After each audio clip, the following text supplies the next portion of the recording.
Lyca production சுபாஷ் கரன் மற்றும் red Jain movies இணைந்து வழங்கும் உலக நாயகன் கமல்ஹாசன் நடிக்கும் பிரம்மாண்ட இயக்குனர் சங்கரின் Indian 2. Men and the lovely lady behind the making of this film.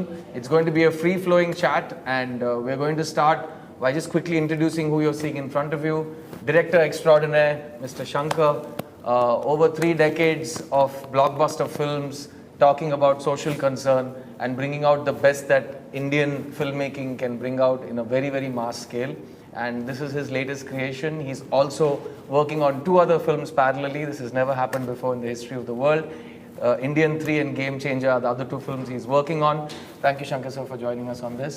To his right is one of the finest actors in the country, National Award winner, Samudrakani, who's made a name for himself by becoming the people that he plays. He's an incredible empath and a wonderful actor. Thank you, Kani, for being with us.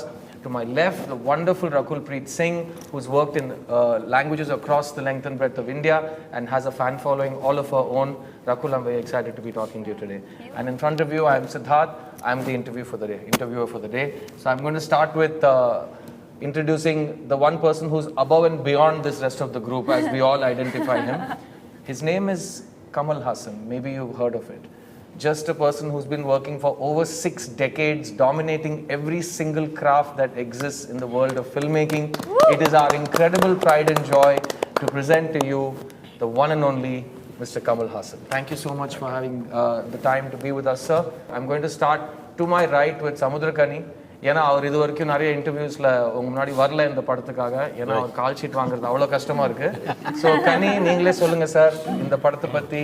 ரொம்ப சந்தோஷமாக இருக்குது இந்த படைப்புக்குள்ளே வந்தது.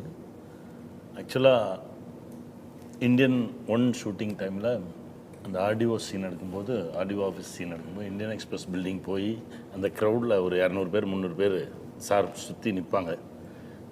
அந்த க்ரௌடில் நிற்கிறதுக்கு முயற்சி பண்ணி முடியல. ஏன்னா அப்போ நிறையா ரெஸ்ட்ரிக்ஷன்ஸ் இருந்தது, முடியாமல் வெளியே அனுப்பிச்சிட்டாங்க. அதற்கு பிறகு ஒவ்வொரு முறையும் முயன்று வேறு திசைகளில் பயணித்து ஒரு 25 வருஷம் கழித்து ஒரு நாள் திடீர்னு சாரை பார்க்கும்போது, எழுதும்போதே உங்கள் பேரை தான் எழுதியிருக்கேன் வந்துருங்க அப்படின்னு சொன்னார். அது ஒரு பெரிய அன்னைக்கு இருந்த பதட்டம் இன்ன வரைக்கும் இருக்குது. முதல் முறையாக 2 பேருக்கும் ஒரே ஸ்கூல், ஒரே குரு. ஆனால் இப்போ தான் முதல் முறையாக பக்கத்தில் இருந்து பேசுவதற்கு. அவரோட கெமிஸ்ட்ரி நான் எல்லா இடத்துலையும் சொல்லியிருக்கேன். கெமிஸ்ட்ரிங்கிறது ஒரு ஹீரோயினுக்கு மட்டும் இல்லை.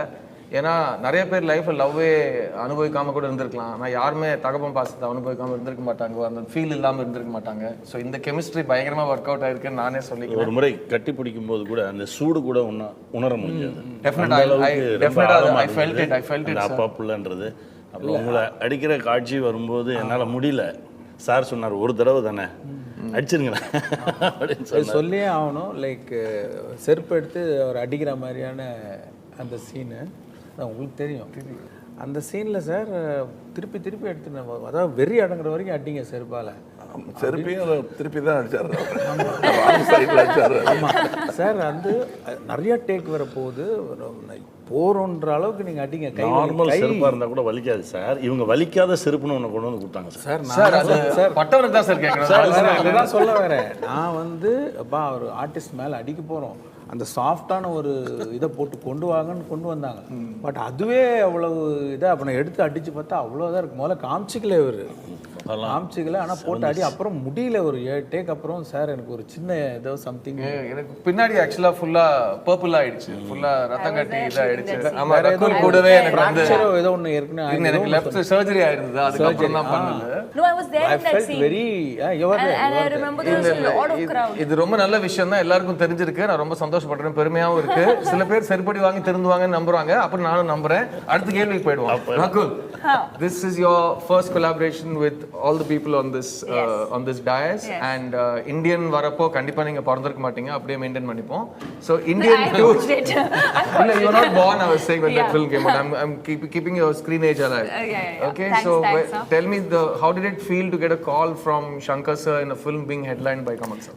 I remember when I first got the call for Indian 2 from Shankar sir's office, my first reaction was, I'm doing this film irrespective of whatever the script is. I don't want to know the script. I was excited. I was like, whatever it is, I'll go do a meeting. I'm doing this film because I feel like there are very few films in the history of Indian cinema which go on to become legendary films. Like today, after 28 years, also you remember the kind of impact Indian had. Some are great films, some are impactful films, and Indian was both, right? And I feel like for me, just being a part, who would have thought, I mean, when I watched the film, that I would star in the sequel one day. And for me, it was just a dream come true. I've said it in other interviews also, but now that I'm sitting in front of all of you, I'll say that, you know, it was like a dream to work with Kamal sir, to share screen space with him and Shankar sir's film. I don't think I could have asked for anything more. And yeah, you're also nice only. Thank you.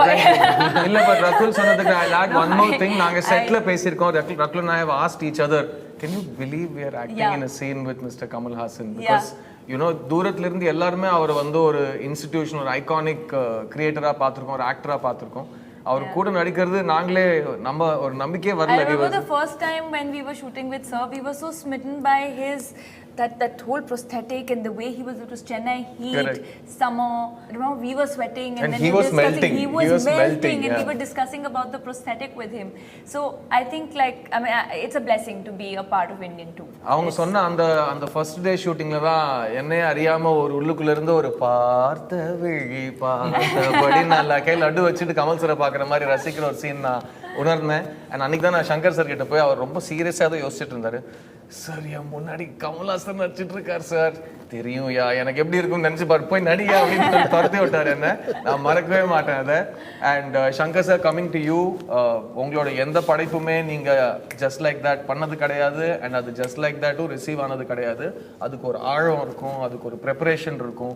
யாருமே தொட முடியாத உச்சத்தை தொடணுங்கிற ஒரு ஆசையில் நீங்க எல்லா படங்களையும் எடுத்திருக்கீங்க. That makes you the legend that you are. How is Indian 2, Indian 3, கொஞ்ச நேரத்துக்கு Indian 3 பற்றியே பேசக்கூடாது சார். இப்போ வந்து நம்ம Indian 2 அந்த டாபிக்லேயே இருக்கோம். Indian 2 உங்களோட மற்ற படங்களோட ஃபர்ஸ்ட் ஸ்டெப் எடுக்கிறப்போ எந்த விதத்தில் ஒரு டிஃப்ரென்ஸ் சார் அந்த ப்ராசஸில்? பார்ட் 1 எடுத்துகிட்டு, ஐ மீன் அப்போது பார்ட் 2 எடுக்கிற ஐடியாவில் இல்லை, இந்தியன் தான். அது முடிச்சுட்டு ஒரு 4-5 வருஷம் கழிச்சு எப்போ நியூஸ் பேப்பரை ஓப்பன் பண்ணாலும் இல்லை, அதில் வந்து இங்கே அவங்க லஞ்சம் வாங்கினாங்க, இங்கே பிடிபட்டாங்க, இவங்க லஞ்சம் வாங்கினாங்க, அந்த நியூஸ் வந்து டெய்லி வந்துக்கிட்டே இருக்குது. அந்த மாதிரி நியூஸை பார்க்கும்போதெல்லாம் நம்ம மைண்டில் வர்றது சேனாபதி கேரக்டர் தான், இந்தியன் தாக்கம் சட்டுன்னு ஒன்று ஞாபகம் வரும். அப்படின்னு அந்த ஃபீல் வந்து இருக்குது. ஆனால் அது ஒரு கதையாக கன்வெர்ட் ஆகலை. ஸோ நான் வெயிட் பண்ணிக்கிட்டே இருந்தேன். லைக் ஒவ்வொரு படம் முடியுமோ யோசிப்பேன், அது கதையாக ஃபார்ம் ஆகாது. ஆனால் அந்த உணர்வு மட்டும் இருந்துக்கிட்டே இருக்குது, மறுபடியும் தாத்தா வரணும் அப்படின்ட்டு. ஸோ எங்கே வரப்போகிறாரு, எப்படி வரப்போகிறாரு, வந்து என்ன பண்ண போகிறாருன்றது அந்த ஒரு கதையாக விரியல. அது அப்படியே வெயிட் பண்ணிகிட்டே இருந்தேன். அப்புறம் தான் புரிஞ்சுது எது பண்ணக்கூடாதுன்னு முதல்ல டிசைட் பண்ணணும் அப்படின்ட்டு. ஒவ்வொன்றா இது பண்ணக்கூடாது, இது பண்ணக்கூடாது, இது பண்ணக்கூடாது தள்ளிட்டு வரும்போது ஒன்று ஃபார்ம் ஆச்சு, ஒரு ஸ்டோரி ஒரு 2.0 டயத்தில் ஃபார்ம் ஆச்சு. ஸோ ஐ டிசைடட் அண்ட் அது ஒரு நல்ல க்ளீனாக ஒர்க் பண்ணிவிட்டு சார்கிட்ட போய் சொன்னால் சாருக்கும் பிடிச்சிது. தென் நான் இந்த ஒரு தருணத்துக்கு ரொம்ப நன்றி கடன் பட்டிருக்கேன். ஏன்னா Indian 2 எடுக்கலன்னா நான் திரும்ப சங்கர் சரோட ஒர்க் பண்ணியிருப்பேன்னா எனக்கே தெரியாது. ஸோ Indian 2 ஸ்டார்ட் பண்ணதுக்கு ரொம்ப ரொம்ப நன்றி sir. Now coming to the man of the hour, mister Kamal Haasan sir. உங்ககிட்ட இந்த படம் எப்படி வேற படத்துலேருந்து மாறுபடுதோ வித்தியாசப்படுதோ நான் கேட்க மாட்டேன். நான் பீச்சில் போய் ஒவ்வொரு கிரெயின் ஆஃப் சாண்டுக்கு என்ன வித்தியாசம்னு அவங்களை கேட்க மாட்டேன். பிகாஸ் நீங்கள் எல்லாருமே பண்ணிட்டீங்க. அதை தாண்டி அன்னைக்கு அந்த கோவத்துக்கு, அந்த ஆதங்கத்துக்கு, இன்னைக்கு நீங்கள் திரும்ப Indian 2 எடுக்கிறீங்கன்னு உங்களுக்கு ஒரு நீங்கள் மைண்டில் முடிவு எடுத்ததுக்கப்புறம் உங்களை சுற்றி இருக்கிற சர்க்கம்ஸ்டான்ஸாக இருக்கட்டும், உங்களோட ஓன் மென்டல் ஸ்டேட்டாக இருக்கட்டும், எவ்வளோ வித்தியாசம் இருந்தது sir? And how did you approach this? அதாவது தமிழை பற்றி பாடும்போது சொல்லுவாங்க, அந்த அந்த சீர் இளமை திறம் வியந்து வாழ்த்ததுமே என்ன, அந்த மாதிரி அந்த மாறா இளமையுடன் எல்லாரும் சேர்ந்து செய்கிற இந்த கரப்ஷனை மாற்றாமல் வச்சுருக்கிறதுனால தான் எங்களால் இந்த Indian 2 எடுக்க முடிஞ்சது. இந்த சீர் இளமை திறன் வந்து தமிழுக்கு இருக்கிறத விட கூட அதிகமாக அதுக்கு வந்துடுமோன்னு பயமாக இருக்குங்கிறது. அந்த மாதிரி அதை பாதுகாத்து வைத்திருக்கிற அரசியல்வாதிகளை மட்டும் சொல்கிறேன்னு நினைக்க வேண்டாம். நாம் எல்லாருமே இப்போ கேமராவில் திரும்பி Indian 1 இப்படி கை காட்டுறாரு, அது இப்படியும் காட்டிக்கலாம், இப்படியும் காட்டிக்கலாம். இப்போ அதுதான் we are refusing to take the responsibility of corruptionங்கிறத வந்து அவங்க யாரோ பண்ணுறாங்க அப்படின்னா நம்ம வீட்டில் நடக்குது, நம்ம தெருவில் நடக்குது, அதை பற்றி நீங்கள் என்ன பண்ணீங்க சார்? படம் பார்த்தீங்க, நல்லா இருந்தது, நீங்கள் என்ன பண்ணீங்கன்னு ஒரு கேள்வியை இந்த படம் வைப்பதான நான் நினைக்கிறேன். முதல் படத்தில் அது அவர் அவ்வளோ அழுத்தி வாசிக்கல, இதில் அடி ரீங்காரத்தோட சாப்போட ஆடிச்சிருக்காரு. அதோடைய ஒரு ரிஃப்ளெக்ஷன் தான் அந்த செருப்படி. அது டைலாக்லேயும் வருது.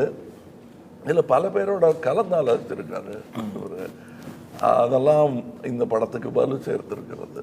அதாவது பல பேர்னா இப்போ பழைய வித்வான்கள் துரோணர்களை எல்லாம் கூப்பிட்டு உட்கார வச்சு அவங்கக்கிட்ட அறிவு தானம் பெறுவதல்ல, இளைஞர்களை கூப்பிட்டு வச்சு உட்கார வச்சு சமமாக இவரை விட இளைஞர்கள், அதுதான் ரொம்ப முக்கியம்.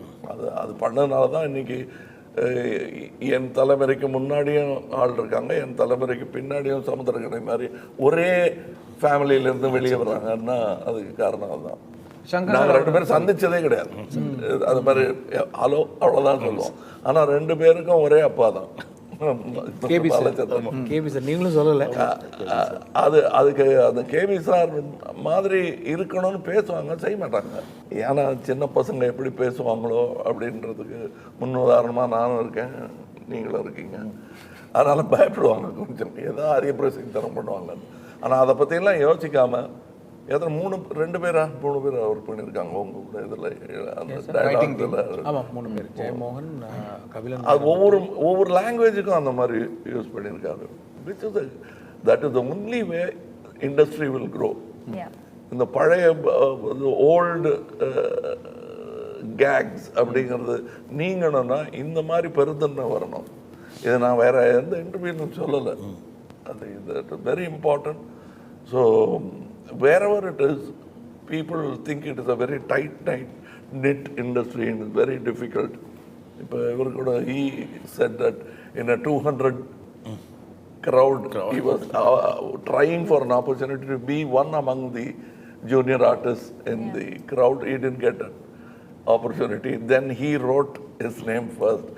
There's a Hindi proverb, "Dane dane pe likha hai khane wale ka naam."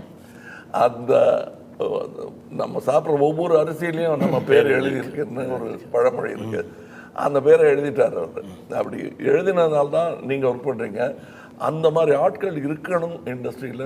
அப்போ இதை பார்த்துட்டு இருக்கிறவங்கள எத்தனை பேர் இந்த மாதிரி இன்டர்வியூ கொடுக்க போகிறாங்களோ அதை நான் நினச்சி பார்க்குறேன். நான் thank you Kamal sir. Shankar sir, சில பேர் கேள்வி கேட்குறாங்க, வந்து லஞ்சம் மாதிரி விஷயங்கள்லாம் இப்போ ஒரு பெரிய விஷயமே இல்லையே, அப்போது ஒரு 25 வருஷத்துக்கு முன்னாடி இருந்தது, இப்போ எல்லாரும் வந்து ஒன்றும் பெரிய விஷயமா இல்லை, ரொம்ப ஆபத்தானது நான் ஃபீல் பண்ணுறேன். செமிச்சிட்டாங்க சார். ஆமாம் இல்லை, ஆமாம், ஜீரணம் பண்ணிட்டாங்க. அதில் இன்னொரு விஷயம் நான் திருப்பியும் அடிப்பேன். அது இந்த போர்டை எப்படி வேணால் திருப்பி விளையாடலாம், கேரம் போர்டு மாதிரி. காந்தி காலத்துலலாம் யார் சொன்னா அப்போ வாங்கலைன்னு? காந்தியை விட்டுருங்க, அந்த மாதிரி ஒரு 100 பேர் தற்கொலைக்கே ரெடியாக அரசியல் இறங்கினவங்க தான் அவங்க. இன்றைக்கும் அப்படி தான் இருக்குது அரசியல். ஒரு லிரிக் கூட வரும் sir, sorry to interrupt you, அநியாயம் பழகிடுச்சுன்னு ஒரு லிரிக் வருது, come back Indian song. So அந்த மாதிரி எல்லாம். ஆமாம் சார், ஒரு கவர்மெண்ட் ஆஃபீஸ் போனோம் அப்படின்னா அப்பாவே பையன்கிட்ட காசு கொடுத்து அனுப்புகிறாரு சார். நீ அங்கே போய் பியூன்ட்டு அதை கொடுத்தேன்னா இது நடந்துடும், இங்கே நீ அவங்க கொடுத்துருவாங்க. ஏன்னா இது பழகிட்டாங்க, இதை வந்து ஒத்துக்கிட்டாங்க அவங்க. ஆல்சோ சினிமா கூட அதை திரும்ப திரும்ப சொல்லி அது ஒரு ஜோக்கு மாதிரி ஆகிட்டாங்க. தொட்டில் முதல் சுடுகாசு மட்டும் எங்கெல்லாம் இல்லை அப்படின்றத எல்லாரும் ஆடியன்ஸு சிரிப்பாங்க. அப்புறம் அது பழைய ஜோக்காகி அதுக்கு சிரிக்காம கூட விட்டு இந்த அளவுக்கு லஞ்சம் நம்ம கூட அப்படியே காத்து மாதிரி கலந்துருச்சு. உருவின்றி உலகாளும் காற்றே போல் நம்ம ஆளும் லஞ்சம். For you, Rakul, you know that corruption is still a burning issue in India, and this new generation thinks that why are we making films about corruption? What is your take on this? Have you addressed it as an actor when you performed this character? Because in the படத்துல ரகுல் வந்து நானும் ரகுல் யாரோ கேட்டிருந்தாங்க, இந்த படத்துல பெண்களுக்கு என்ன role இருக்கு அப்படிங்கிற விஷயத்துல வந்து புரட்சிக்கு ஜெண்டர் கிடையாது, அது வந்து ஜெண்டர் நியூட்ரல். ஸோ போராடும் போது நீங்கள் ஆனா பெண்ணான்னு யோசிக்காமல் நமக்கு போராட தோணும், அதுதான் புரட்சியோட முக்கியமான ஒரு விஷயம். So this revolution and the idea of bringing justice through protest, how much of it is it part of you as an individual, as an actor? Completely. If I share it, so my dad's from the army, right? And I've always been very close to the system, the way of functioning, hearing these stories. So when I was a kid, I used to always say, when I grow up, I'm going to this is really funny, but I used to say, and I was 5 or 6 years old, so please don't take me on it, but I used to say, I'm going to shoot all the bad people when I'm 60 years old, and then after that, if I go to jail, it's fine, anyways I'm going to die. So that's the kind of revolutionary mindset I've had since I was a kid. And I feel it's amazing if through film, see, films are the biggest medium, right, of consumption. And I feel if through entertainment, if through that platform, we can voice out issues, we can voice, it's like showing a mirror. It's like telling everyone that, you know, you can't just crib about what's existing, but take charge. And I think films like Indian create that impact. That's what I was saying. Very few films leave that impact. And I think we have that through Indian 2, very well said in the film. So I'm completely for it. And I think films are the best medium. So இதுல என்ன தெரிய வருதுன்னா சின்ன வயசுல ரகுல் நான் பெருசாகி சேனாபதி ஆக போறேன்னு கனவு கண்டிருக்காங்க. I want to grow up and kill all the bad people and I'm 60 years old. Yeah. So அவங்க இந்தியன் 1ல வர சேனாபதி தான் அவங்களோட லைஃப் கோலா இருந்திருக்கு. ஸோ இந்தியன் 2ல வர சேனாபதி அந்த சேனாபதி கிட்ட இருந்து அதை பற்றி நான் ஒரு விமர்சனம் நானே பண்ணியிருக்கேன். இந்தியன் 1 பற்றி சொல்லும்பொழுது இது பெடஸ்ட்ரியன் ட்ரீம், இது நடக்கக்கூடிய காரியமே இல்லை. ஆனால் இந்த ட்ரீம்லேருந்து தான் ரியாலிட்டியை நம்ம பண்ண முடியும். இது பண்ண முடியாது, இது குற்றம். அதுக்கு ஒன்றும் பண்ண முடியாது. அந்த அளவுக்கு கோபம் வருது இல்லையா? போய் சொன்னால் நாக்க வெட்டி போட்டுருவேன்றது அப்பா நாக்க வெட்ட போகிறது இல்லை எப்பவும். பட் அந்த அளவுக்கு கோபம் இருக்குங்கிறத காட்டணும் இல்லையா? அதைத்தான் இதில் காட்டியிருக்கோம். இது வாழ்க்கை முறையாக இருக்கவே முடியாது. அதுக்கு அடுத்த கட்டம் என்ன? இந்த இந்த கரப்ஷனே இல்லாமல் எப்படி பண்ணுறதுன்னா அது வரவே வராது. அந்த நாள் இன்ஃபெக்ஷன் இல்லாமல் என்னைக்கு பண்ணுறீங்களோ அன்றைக்கி தான் கரப்ஷனும் இருக்காது. இன்ஃபெக்ஷனை பாதுகாக்கிறதுக்கு என்னென்ன தற்காப்புகள் எடுக்கிறீங்களோ அத்தனை தற்காப்பும் நாம் நிதம் எடுத்தாகணும். தினம் தினம் அது இருக்கும் அங்கே. அப்படியே நாம தான் பாதுகாப்பாக இருக்கணும், என்றுமே விழித்திருக்கணும். இந்தியன் 23 வரையும் நம்ம எடுத்தாலும் தப்பு இல்லை. ஸோ சார் என்ன சொல்றாருன்னா கொலை பண்றது தப்பு தான். அதை ஒரு ட்ரீம் வேர்ல்டில் ஒரு விதமான ஜஸ்டிஸாக ஃபர்ஸ்ட் பார்ட் இந்தியன் பேசுது. ஸோ அதை பார்த்துட்டு ஃபுல்லாக இது நடக்கும்னு நம்புறவங்க எப்படி 102 வயசுல சேனாபதியால் பண்ண முடியும்னு ஒரு கேள்வி கேட்குறீங்க. ஸோ அந்த ட்ரீமுக்கான பதில் 102 வயசுல Senapathy what is he doing, what is his ability? ஏன்னா என்னுடைய வயசு எனதல்ல. இப்போ நான் நான் சந்தித்த பெரியவர்களை பாலச்சந்திரன் உதாரணத்துக்கு சொல்லலாம், அல்லது ஒவ்வொரு ஆள்கிட்டேருந்தும் இவர்கிட்டேருந்தும் கூட நான் செட்டில் இருந்து படம் கற்றுக்கிட்டு தான் இருக்கேன். ஒரு செட்டில் இவ்வளோ கயாசு நிலவும் செட்டில் அமைதியாக எப்படி உட்காந்துருக்கிறது அப்படிங்கிறத ஃபஸ்ட்டு கற்றுக்கணும். ஏன்னா அதுக்கு நேர் ஆப்போசிட் நம்ம வாத்தியார். அதாவது அவருடைய பிபியை அப்படி பாப்பா உனக்கு கொஞ்சம்னு கொடுத்துருவாங்க. நமக்கெல்லாம் பிபி வந்துடும். அதுக்கு நேர் எதிர்மாறானதான் இன்னொரு தலைமுறையிலிருந்து கற்றுக்க முடியுது. அப்படி பார்க்கும்போது சேனாபதியோட வயசு 170 வரல இருப்பாரு. ஏன்னா 1000 வயசு அது எல்லாத்தையும் சேனாதிபதி அவராகவே இருக்க வேண்டிய அவசியம் இல்லை. அந்த குணாதிசயத்தை கொடுத்து விட்டால் சேனாதிபதி சிரஞ்சீவி. நம்ம தெலுங்கு சிரஞ்சீவி கோச்சிக்க போறாரு. அவர்கிட்ட பர்மிஷன் இருக்கேங்க, அவர் பேரை யூஸ் பண்ணலாம். நான் கரீனா, அடுத்த கேள்வி உங்ககிட்ட வரேன். நீங்க ஒரு ரைட்டர், ஒரு சிறந்த டைரக்டர், நீங்க நிறைய ஹிட் படங்கள், கல்ட் படங்கள் நடிச்சிருக்கீங்க. உங்களோட படங்களும் சீக்குவலுக்கு ஒரு நாள் வரும். ஆனால் இந்த பாயிண்ட் ஆஃப் வியூவில் ஒரு ரைட்டராக, ஒரு டைரக்டராக ஒரு சீக்குவல் எடுக்கிறப்போ உங்களுக்குள்ள என்ன மாதிரி டவுட்ஸ் வரும், என்ன மாதிரி ஜாகிரதைகள் நீங்கள் எடுத்துப்பீங்க, நீங்கள் யோசிக்கிறீங்க? ஸோ அந்த மாதிரி ப்ரெஷர்ஸ் உங்களால் ஃபீல் பண்ண முடியுதா இவ்வளோ பெரிய ஒரு ஃப்ரான்ச்சைஸ்க்கு? தினம் தினம் செட்டில் பார்த்துக்கிட்டே இருப்பேன். எவ்வளோ அந்த மெனக்கெடல் இருக்குல்ல, எவ்வளோ கவனமாக கையாளுறாரு. நம்ம பேசியிருக்கோம் நிறைய நாள். தினம் தினம் நான் ஒரு உதவி இயக்குனர் மாதிரி தான் பார்த்துட்டே இருப்பேன். அவர் எழுதின அந்த காட்சியை கையாளும் விதமே எனக்கு அவ்வளோ பிடிச்சிருக்கும். அதில் ஒரு அழகாக ஒரு கிராஃப் போட்டு.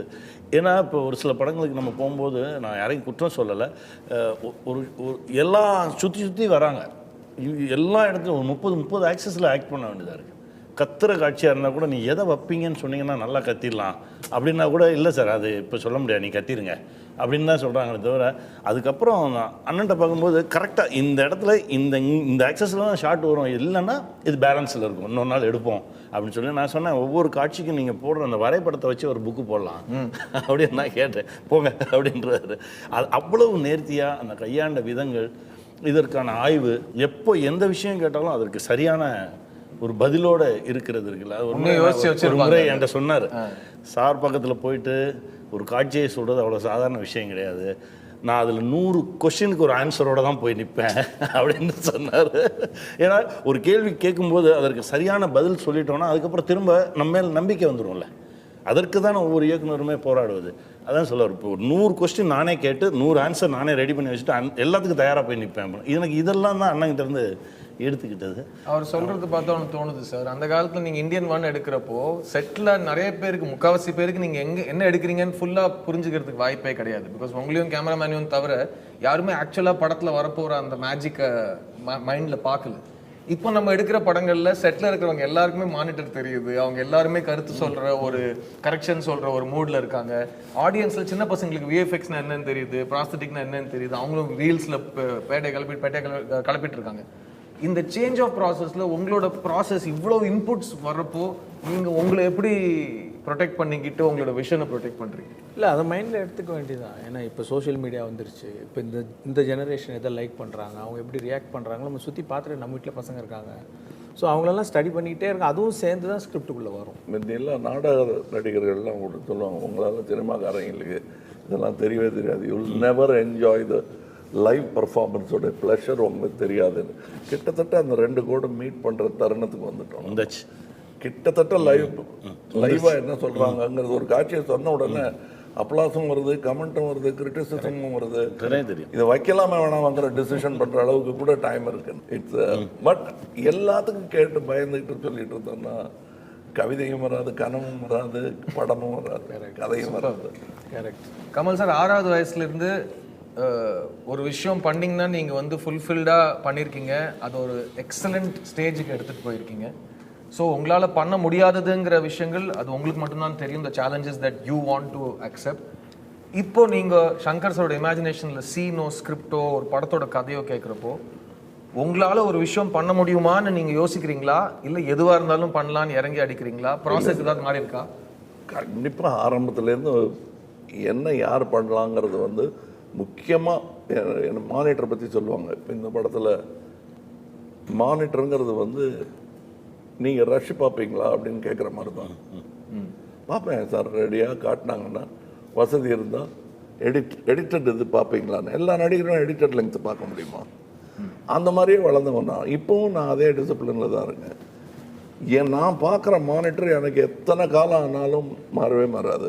அது டைரக்டருடைய கண்ணு, டெக்னீஷியன்ஸுடைய கண்ணு தான். அதில் தெரிகிற ரிஃப்ளெக்ஷன் கொஞ்சம் நம்ம ரிஹர்சல் பண்ணும்போது எப்படி பார்த்தோம்னா அப்படின்வாங்க, அது நோன்னு அர்த்தம். அவங்க நம்மக்கிட்ட கனிவாக இருக்காங்கன்னு அர்த்தம். இன்னும் ஒரு வாட்டி பார்க்கலாம் அப்படின்னாங்கன்னா நோ அப்படின்னு சொல்கிறாங்கன்னு அர்த்தம். அதை புரிஞ்சுக்கணும். அதுதான் எனக்கு மானிட்டர். அதனால நான் ரிஹர்சல் பண்ணிகிட்டே இருப்பேன். போயிடலாமே, டேக் போயிடலாம், மேக்கப் புரிஞ்சிட போது எல்லாம் சொல்லுவாங்க. அந்த வேஷம் கலையிறதுக்கு நான் அதாவது நாங்கள் ப்ரிப்பேர்டு இல்லைங்கிற வேஷம் கரைஞ்சிடக்கூடாதுங்கிற பயம் தான் எனக்கு ஜாஸ்தியே தவிர செய்யக்கூடாது, செய்ய முடியாதுங்கிறது எங்களுக்கு தெரிஞ்சே ஆகணும். அதுவும் ஆடியன்ஸுக்கு அது தெரியவே கூடாது. இவனால் இதை செய்ய முடியாது, இருந்தாலும் தைரியமாக செஞ்சுருக்கான்னு அவங்க நினச்சிட்டாங்கன்னா இந்த ஷோ இஸ் அ ஃபெயிலியர். இந்த பையன்ட்ட இவ்வளவு இந்த குருவி தலையில் இந்த பனங்காயை வச்சிருக்கவே கூடாது அப்படின்னு ஆடியன்ஸ் சொல்லிட்டான்னு வச்சுங்க. அப்போ இந்தியன் கிடையாது. நான் இந்தியன் செய்யும்போது என்னங்க 40 வயசுக்கு உள்ள அப்படின்னு நினைக்கிறேன். நம்ம என்னால் இப்போ வயசை பற்றி கவலையே இல்லை. 120ன்றாங்க, 106ன்றாங்க, நான் 126ன்றேன். அதை பற்றி பயம் இல்லை. But that is very important. எனக்கு வந்து முடியாதுங்கிறது வந்து எதுவுமே முடியாது தான். காலையில் அலாம் வச்சு எந்திரிக்கிறது முடியாது தான். முடியணும்னு நினச்சா அதுக்கு அலாம் உதவி வேணும். அலாம் அடிக்கிறதுக்கு முன்னாடி எந்திரிச்சிடும் நினச்சா அது வெவ்வேறு இடத்துல இருந்து வெவ்வேறு தொழில்நுட்பங்கள். இதில் வந்து அவங்க யூஸ் பண்ணியிருக்கிற டெக்னீஷியன்ஸ் எண்ணிக்கை முந்தியெல்லாம் தியேட்டரில் அவ்வளோ கூட்டம் இருந்தாலே போதும் படம் வெற்றின்னு சொன்ன அளவுக்கு செட்லேயே இருக்குது. நீங்கள் ஆரம்பிக்கும் போதே 200 பேரில் இருந்ததில் எனக்கு இடம் கிடைக்கலன்னு தானே சொல்கிறீங்க. சினிமாவில் டிக்கெட்டு கிடைக்கல, நடிக்கிறதுக்கே டிக்கெட்டு கிடைக்கல. அந்த மாதிரி இருக்கக்கூடிய இடத்துல எத்தனை பேர் எத்தனை விஷயத்தை கவனிச்சுட்டு இருக்காங்க.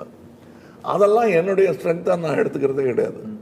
அவங்களுடைய ஸ்ட்ரென்த்தெல்லாம் நான் யூஸ் பண்ணி பரிமளிக்கிறேங்கிறது தான் உண்மை.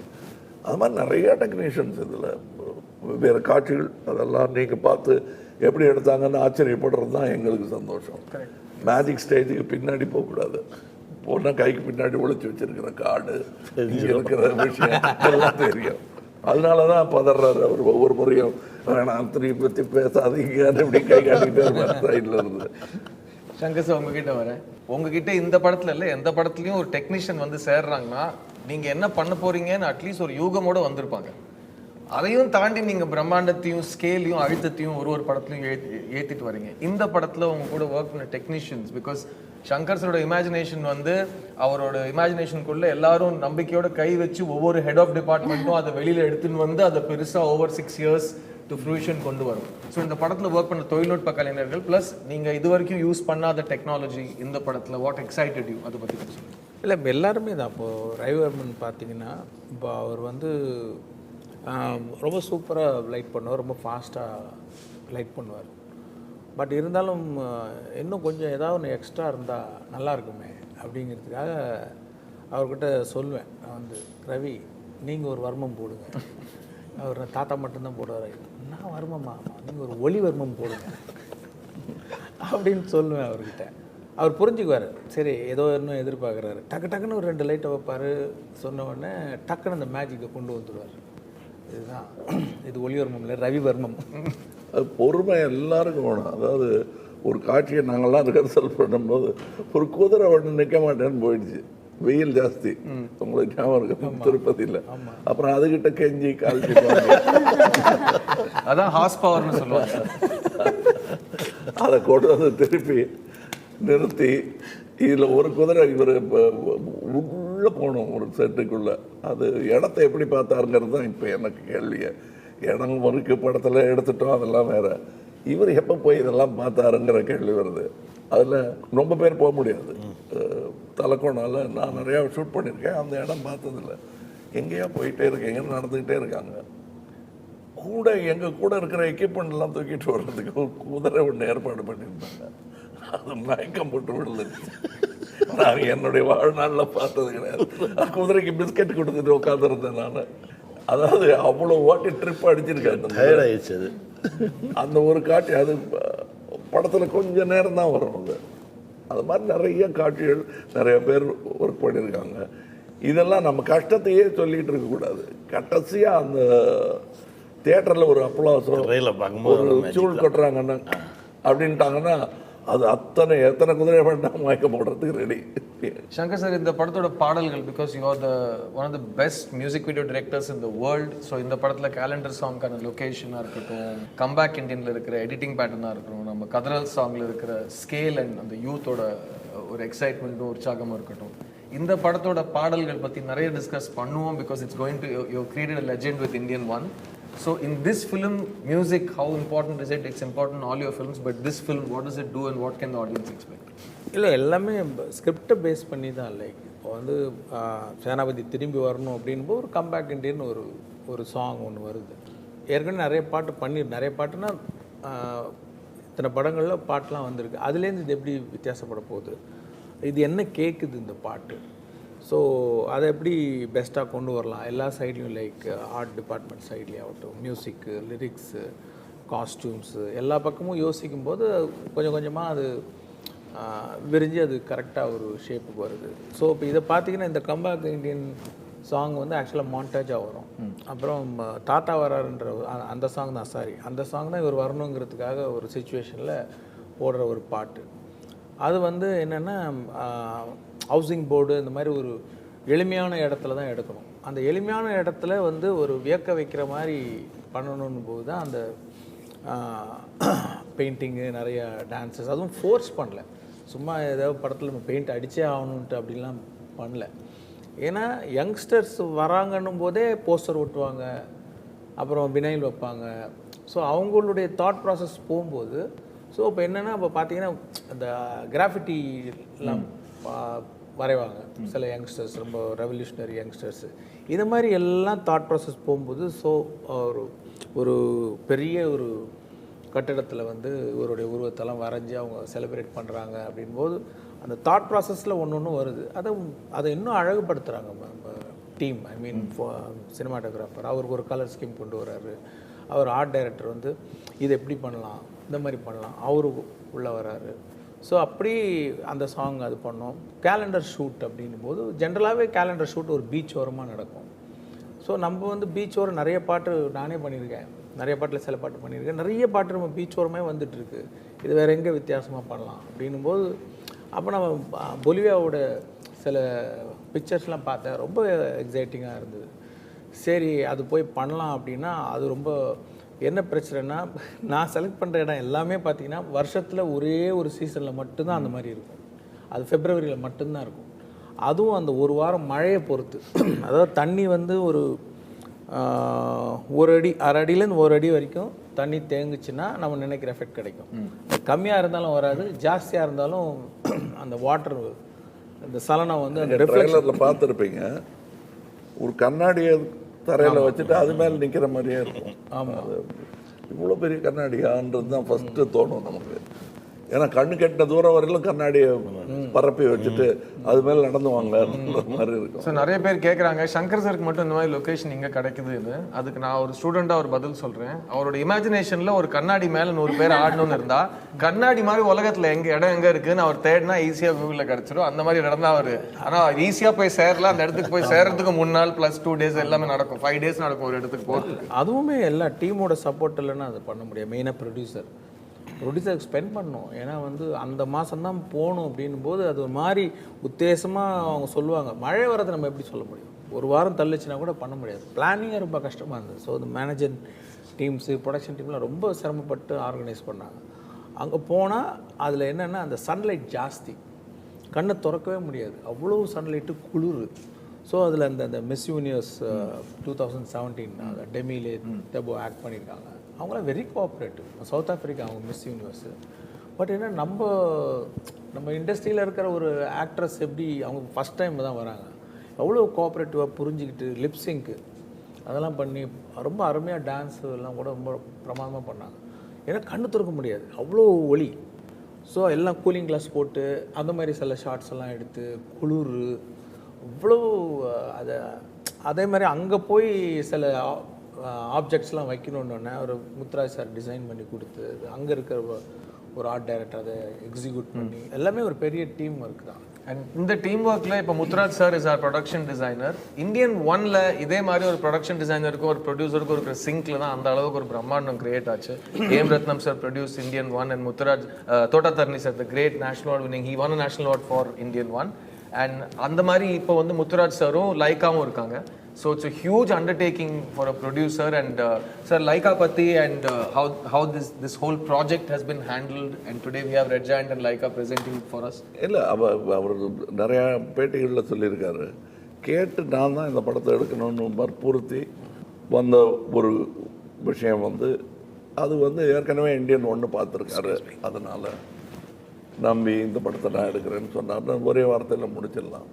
ஆனால் இந்த இந்தியன் எதிர்கொண்ட பல சிக்கல்கள், கோவிட் உள்பட, இத்தனைக்கும் நடுவில் நான் ஃபோன் போட்டு புரட்டுவாங்கன்னு வர்றது போக இந்த முடிவை எடுத்தால் தான் இதுக்கு என்ன பண்ணலாம் சொல்லுங்கன்னா, நீங்கள் 2 பேரும் சேர்ந்து முடிவு எடுத்துருங்க. ஸ்டாண்ட் பை இட்டுங்கிறது வந்து வெறும் செக்கை எழுதி போடுறது இல்லை, அதுக்கான பலன்களை அனுபவிக்கிறதுக்கு. எங்கள் பொலிவியாமா ஓகே அது என்ன எத்தனை அது கேட்க மாட்டார், நல்லா வரும்ல அப்படின்னு. ஃபோட்டோ பார்த்தது இது மாதிரி இன்னும் வேறு ஏதாவது இருக்கா நம்ம படத்துலன்னு கேட்குற அந்த உற்சாகம் வந்து பணத்தை விட முக்கியமான ஒரு விஷயம். நாங்கள் இந்த நேரத்தில் ஏஎம் ரத்னம் அவர்களை பற்றி பேசாமல் இருக்க முடியாது. ஏஎம் ரத்னம்ங்கிறவர் வந்து படம் எடுக்கும்போது ஒவ்வொரு ரூபாயும் எண்ணி பார்த்து தான் செலவு பண்ணோம். அப்போ நான் முதல்ல பிரசாத் ஸ்டுடியோவில் உட்காந்துட்டு, சார் மேக்கப்பு இதெல்லாம் வேண்டாம் சார், நானே மேக்கப் மேன் அப்படின்னு தான் ஆரம்பித்தார் அவர். அது சரி சார், ஆனால் அது எங்கேயோ போயிடுச்சு அந்த கலை, இந்த மாதிரி இருக்குது அந்த மாதிரி இருக்குன்னு சில ஃபோட்டோஸ் எல்லாம் காட்டின ஒன்று எனக்கு ஏஜெண்ட்டாக மாறிட்டார் அவர் டைரக்டர்கிட்ட. சார் இப்படியே பண்ணிடலாம் சார்னு எனக்காக அவர் பேசிக்கிட்டு இருந்தார். அதை இழுத்து விட்டுக்கிட்டோமே தவிர நானே ஏண்டா சொன்னோங்கிற அளவுக்கு சிக்கல்கள் அதில் ஒவ்வொரு விஷயத்துலையும். ஹேர் ஸ்டைலில் இருந்து அது ஷூட்டிங் டைம், அவர் சரி இப்படி லொக்கேஷன் பார்த்துருவார், இந்த கண்ணாடி மாதிரி பச்சை பசையில் இருக்கிற இடத்துல நட்ட நடுவில் ஒரு வீடுன்னு. சரி வீடு இருக்குது, அந்த பச்சை பசையில் இல்லை, பச்சை பசையில் இருக்குது வீடு இல்லை. சரி பச்சை பசையில் இருக்கிற இடத்துல வீடு போட்டிருக்கல அப்படின்னா 120 ஏக்கர் 4 திசையிலும் இருந்தால் தான் இவர் எதிர்பார்க்கிற பச்சை வரும். அதுக்கு நடுவில் லொக்கேஷனுக்கு போய் சேர்றதுக்கு 1 மணி நேரம் படப்பையில் அந்த மாதிரி இடமெல்லாம் இருக்குன்னே தெரியாத அளவுக்கு ஒளிஞ்சி இருக்கு அந்த இடங்கள். அந்த இடத்துல மேக்கப் போடுறதுக்கு 1 மணி நேரம் ட்ராவல் பண்ணி போட்டது வேஸ்ட்டு. ஏன்னா நிற்க போகிறது வந்து 5 மணி நேரமோ 4 மணி நேரமோ. அங்கேயே மேக்கப் ரூம் போட்டாங்க. வீடு போடலாங்கும் போது மேக்கப் ரூம் போட்டு சேர்த்து போட்டு. ஸோ அப்போ படுக்கிறது எங்கன்னா அப்போ கொஞ்சம் சீக்கிரமாக தான் எழுந்திரிக்கணும். கொஞ்சம் சீக்கிரம்னா 2:30 மணி 2:30 AM எழுந்திரிச்சு. அது எந்த நேரத்தில் ஏஎம் ரத்னம்னு பேர் இந்த படம் பூரா ஏஎம் கால் ஷீட்டு தான் எனக்கு. அதில் கூட வர கதாநாயகிக்கும் அந்த வேஷம் எங்களுக்குள்ள ஒத்துழைப்பு வேணும். ஏன்னா நான் சாப்பிட போகிற நேரத்தில் அவங்க மேக்கப் ஆரம்பிப்பாங்க. நான் 2:30 மணின்னா அவங்க வந்து 3:30 மணிக்கு வரணும். இல்லை நான் 2:30 மணின்னா அவங்க 1:30 மணிக்கு. இப்படி ஏதோ ஒரு மணி நேரம் வித்தியாசத்தில் 2 பேரும் வரணும். 2 பேரும் கிட்டத்தட்ட அரை மணி நேரம் வித்தியாசத்தில் செட்டுக்கு வந்தோம். இது ஒரு நாள் ஷூட்டிங் இல்லை. அந்த மாதிரி இதில் இன்னும் நம்ம வசதி வந்ததும் உட்கார்றதுக்கு சேர் வந்ததை விட இன்னும் என்னென்ன பிரச்சனை இருக்கு கொண்டு வச்சுக்கலாம்னு செலக்ட் பண்ணி வச்ச மாதிரி அவ்வளோ சிக்கல்கள். ஒரு எக்யூப்மெண்ட், புது எக்யூப்மெண்ட் மொக்க போட்டு அதை கொண்டு வந்து யூஸ் பண்ணலான்னா அதில் இருக்கிற நேரம் அப்போல்லாம் நீங்கள் சினிமாவில் அப்படி போயிடும் அது. பட் அதை ப்ரிப்பேர் பண்ணுறதுக்கு, அது பண்ணுறதுக்கு, அதில் டயலாகு, அதில் ஸ்டண்ட்டு, அதில் ஒரு டைமிங், இதெல்லாம் பண்ணும்போது அது நிஜமாகவே மாயா பஜார்னு ஒரு படம் எடுத்தாங்க. இந்த ராட்சசன் அப்படி லட்டெல்லாம் எடுத்து சாப்பிட்ற மாதிரி. அது ஒவ்வொரு லட்டையும் ஒவ்வொரு ஃப்ரேம் நடத்து கேமராவை நடத்தியிருக்காங்க. கிட்டத்தட்ட அந்த மாதிரி ஒர்க்கு தான் 1 டன் சொல்லுவாங்க. அந்த படம்லாம் பண்ணும்போது சிங்கீதம் ஸ்ரீனிவாசராவ் மாதிரி இருக்கிற டைரக்டர்ஸ் எல்லாம் அதில் அசிஸ்டன்ட் டைரக்டர். இன்னைக்கு இதை பற்றி இன்னொரு 10-15 வருஷம் கழிச்சு கதை சொல்லுவாங்க. அவ்வளோ சிக்கல்கள் நிறைந்த, இத்தனைக்கும் தோள் கொடுத்த லைக்கா. அது மட்டும் இல்லை, ஒரு படத்தை நம்ம தான் நினச்சிட்டு இருக்கோம், ஏன் இவங்களுக்கெல்லாம் இப்போ தோணலையா இந்த மாதிரின்னு. எவ்வளவு சிக்கல் வரும், எவ்வளோ இடைஞ்சல் வருங்கிறது வெளியே இருந்து பார்த்து சொல்ல முடியாது. களத்தில் இருக்கும்போது எவ்வளோ பெரிய அர்ஜுனனாக இருந்தாலும் காண்டிபத்தை கீழே வச்சிருவோம். அங்கே ஒரு ஆள் வந்து கீதோபதேசம் செய்யணும் அவனுக்கு. அந்த மாதிரி பல நேரங்கள் இதில் வந்திருக்கு. எனக்கு இவரும் நிறையா படம் பண்ணியிருக்காரு, நான் நிறையா படம் பண்ணியிருக்கேன். இவ்வளவு சிக்கல்கள் எல்லா திசையிலேருந்து வந்தது இதுதான் நினைக்கிறேன் நான். இவ்வளோ நீளமாக அவர் படம் எடுத்ததும் இல்லை. இவர் சொன்ன மாதிரி ஒரே நேரத்தில் 2 படம் இவர் பண்ணதும் கிடையாது. இப்போ இன்னைக்கு பிஸியஸ்ட் ஆக்டர் டைரக்டர் எங்கள் 2 பேர் அடிபடுது. அதுக்கு நாங்கள் பொறுப்பு இல்லை. கோவிடு, இயற்கை, நல்ல பொறுமையுள்ள ப்ரொடியூசர்ஸு, டிஸ்ட்ரிபியூட்டர்ஸு, இது கரெக்டாக கொண்டு போய் சேர்க்கறதுக்கு வேண்டிய டிஸ்ட்ரிபியூட்டர்ஸ். இப்போ இங்கேயும் திருப்பதி பிரசாத் அவர்கள் இருக்கிறாங்க. அவங்கெல்லாம் ஒவ்வொரு தூண்கள் இந்த இதுக்கு. அங்கே வந்து ரெட் ஜெயண்ட்ஸ் இருக்காங்க. பென் மருதாருங்கிறவங்க வந்து அங்கே நார்த்து. பேன் இண்டியன் மூவிங்கிறது வெறும் பேனா பேப்பரில் வராது, அது வெறும் பென் இண்டியன் ஆகிடும். பேன் இண்டியன் வேணும்னா இத்தனை பேர் முட்டு கொடுக்கணும், தோல் கொடுக்கணும். இந்த ஜாகர் நாட்டுன்னு வெள்ளைக்காரன் ஒரு வார்த்தையை நம்மக்கிட்ட இருந்து திருடிட்டு போயிருக்கான். அந்த ஜாகர் நாட்டுங்கிறது ஒரிசாவில் வரும் ஜெகநாத ரதம் இருக்கிறது இல்லையா, அதுதான். அவனே பார்த்து வியந்திருக்கான். என்னையா அது இவங்கெல்லாம் அடிமைகளை ஆக்கிடலாம் ஈஸியான்னு நினச்சிட்டு இருக்கோம், இவன் இப்படி ராக்கெட் சயின்ஸ் மாதிரி ஏதோ பண்ணுறானேங்கிற வியப்பில் அந்த வார்த்தையை எடுத்துகிட்டு போயிட்டாங்க. அந்த ஜாகர் நாட்டு அந்த மாதிரியான ஒரு ஜாகர் நாட்டு தான். ஜெகநாத ரத சக்கரால் வஸ்துன்னாய். கேட்டீங்க 28 years முன்னாடி இந்த படத்துக்காக எடுக்கப்பட்ட முயற்சி, கஷ்டம் எல்லாமே அதுக்கான வந்த ரிசல்ட். அந்த பொறுப்பு இன்னைக்கு 28 years later, the 2 people who made it all those years ago have come back. I will also let you know that there are 3 actors in this film who have dubbed in all the 3 languages in their own voice. So it's a true pan-Indian film. Thank you, Kamal sir, for inspiring us. Thank you for giving us all this giant scale. Shankar sir, thank you for believing in us. Kani, thank you for your time. Rakul, it was a pleasure working with you. Thanks everyone. Thank you.